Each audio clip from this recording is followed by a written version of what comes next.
नमस्कार, बहुत स्वागत है आपका। आप देख रहे हैं शिव पुराण उपाय। अगर आप हमसे अभी अभी जुड़े हैं तो प्लीज़ चैनल को सब्सक्राइब कर लें और पसंद आए तो वीडियो को लाइक करें। कमेंट में हर हर महादेव जरूर लिखें। इस बार कार्तिक पूर्णिमा को लग रहा है चंद्र ग्रहण। कार्तिक पूर्णिमा 8 नवंबर को है और चंद्र ग्रहण लगेगा। कार्तिक पूर्णिमा को देव दीपावली भी मनाई जाती है और कार्तिक पूर्णिमा के दिन कार्तिक का महीना चूंकि समाप्त हो जाएगा और इसके बाद से गंगा स्नान इस पूर्णिमा पर करने का विधान है। लाखों लोग पवित्र नदी सरोवर गंगा में डुबकी लगाते हैं। क्योंकि इस बार चंद्र ग्रहण है तो एक दिन पहले ही गंगा के तट पर लाखों लोग स्नान करेंगे और देव दीपावली मनाएंगे। कार्तिक पूर्णिमा पर चंद्र ग्रहण शाम 6:20 पर मोक्ष होगा और ग्रहण का सूतक काल सुबह 8:10 से आरंभ होगा।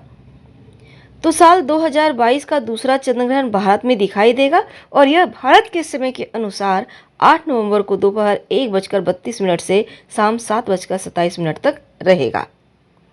चूँकि ये साल का आखिरी चंद्र ग्रहण है और ये भारत समेत दक्षिणी पूर्वी यूरोप, एशिया, ऑस्ट्रेलिया, उत्तरी अमेरिका, दक्षिणी अमेरिका, पैसिफिक, अटलांटिका और हिंद महासागर में दिखेगा। तो कार्तिक पूर्णिमा चूँकि देव दीपावली हम एक दिन पहले ही मनाएंगे। तो कार्तिक पूर्णिमा को लग रहा है ग्रहण और कार्तिक पूर्णिमा का महत्व बहुत ज़्यादा है। पौराणिक मान्यताओं के अनुसार इसी माह में श्री हरि विष्णु ने मत्स्य अवतार धारण किया था और व्रत जो है पूर्णिमा का व्रत वो 8 नवंबर को रखा जाएगा। मान्यता है इस दिन पवित्र नदी सरोवर में स्नान करें तो पूरे माह के पूजा पाठ करने का फल मिलता है, लेकिन स्नान आपको ब्रह्म मुहूर्त में करना है, सुबह 4-5 बजे के बीच। और कार्तिक पूर्णिमा को बहुत चूँकि पवित्र पावन दिन माना जाता है तो इस दिन अगर आप घर में ही स्नान करते हैं तो नहाने के पानी में कुसा घास या तुलसी का पत्ता डालकर स्नान करें तो ऐसा करने से रोग मुक्ति होती है। माँ लक्ष्मी के प्रवेश के लिए घर के मुख्य दरवाजे पर हल्दी मिश्रित जल से स्वस्तिक का निर्माण करें। आम के पत्तों का तोरण लगाएं तो घर में माँ लक्ष्मी का आगमन होता है। गंगा तट पर किसी पवित्र नदी सरोवर में अगर आप दीप जलाते हैं तो देवताओं का आशीर्वाद मिलता है, क्योंकि इस दिन देव दीपावली भी है। पूर्णिमा को त्रिपुरारी पूर्णिमा कहते हैं। तो इस पूर्णिमा के दिन गंगा स्नान और दान का विशेष महत्व है। और कार्तिक पूर्णिमा चूँकि परंपराओं के आधार पर अगर हम देखें तो इस पर्व को बहुत महत्वपूर्ण माना गया है।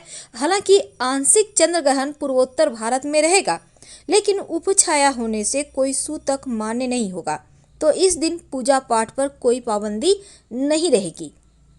पूर्णिमा तिथि पर ब्रह्मा, विष्णु, शिव, अंगिरा, आदित्य जी आदि ने महापुनीत प्रमाणित किया है। इसीलिए इस दिन 10 शुभ कार्य करना चाहिए। पहला, पवित्र नदी सरोवर में स्नान करना है। अगर आप घर में नहाते हैं तो गंगा जल डालकर नहाएं। दूसरा, नदी सरोवर के किनारे दीपक जलाने का विधान है, क्योंकि इस दिन देवताओं ने दीपावली मनाई थी। इसलिए आप नदी तालाब के किनारे दीप दान करें तो सभी संकट मिट जाते हैं। तीसरा, अपने घर को भी घर के मुख्य दरवाजे पर दीपक जरूर जलाएं। आम के पत्तों से बंधनवार लगाएं, तोरण लगाएं। और चौथा, सत्यनारायण भगवान की कथा जरूर सुने। देवी लक्ष्मी, भगवान विष्णु की संध्या काल में पूजा होती है, इसलिए इस दिन सत्यनारायण कथा करवाने से लाभ होता है।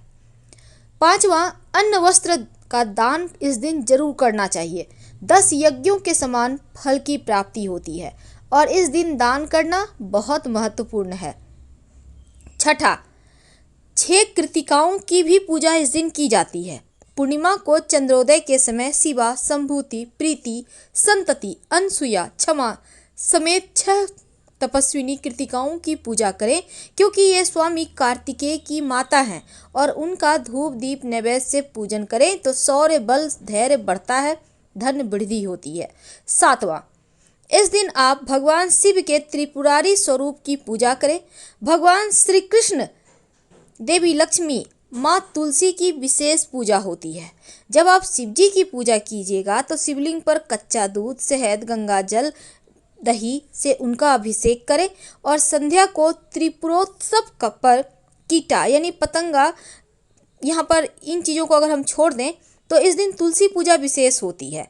तो शालिग्राम के साथ तुलसी जी का आपने देवोत्थान एकादशी के दिन विवाह करवाया होगा, अब इस दिन आप फिर से करवा सकते हैं। अगर आपने नहीं किया है तो इस दिन कर लें, या आप दोबारा चाहते हैं तो भी कर सकते हैं।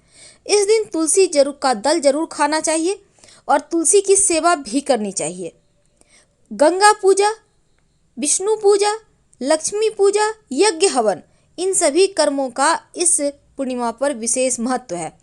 और स्नान, दान, होम, यज्ञ, उपासना करें इस दिन तो अनंत गुना फल भी प्राप्त होता है। तो तुलसी जी की पूजा कैसे करेंगे? माँ लक्ष्मी को मनाने के लिए भी इस दिन विशेष प्रयोग किए जाते हैं। क्या करेंगे? देखिए, सबसे पहले तो आप श्री हरि विष्णु माँ लक्ष्मी की पूजा करें, क्योंकि पूर्णिमा तिथि के दिन सत्यनारायण कथा भी होती है और दोनों की ही पूजा होती है।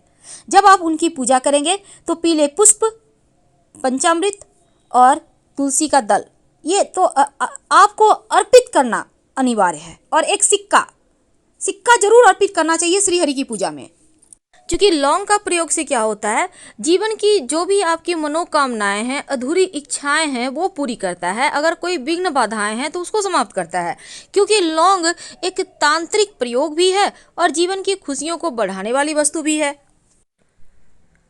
देखिए, आपको 4 लौंग लेना है। लौंग तो आपके पूजा घर में होगा ही। अब एक लाल कपड़ा ले लें, फिर आप अपने घर के पूजा स्थान पर बैठ जाएं। अब माँ लक्ष्मी के सामने बैठिए, एक घी का दिया जलाइए। ये उपाय आप कभी भी कर सकते हैं, सुबह भी कर सकते हैं, शाम में भी कर सकते हैं। अगर शाम में करें तो ज़्यादा अच्छा है। अब जब आप दिया जलाइएगा तो उसमें 2 लौंग डाल दीजिए, और जो 2 लौंग है उसको आप लाल कपड़े में बांधकर माँ लक्ष्मी के सामने रख दें। कुछ देर के बाद आप उसको उठाइए, अपने घर के धन स्थान पर रख दें। आपकी समस्त मनोकामनाएं पूर्ण होगी।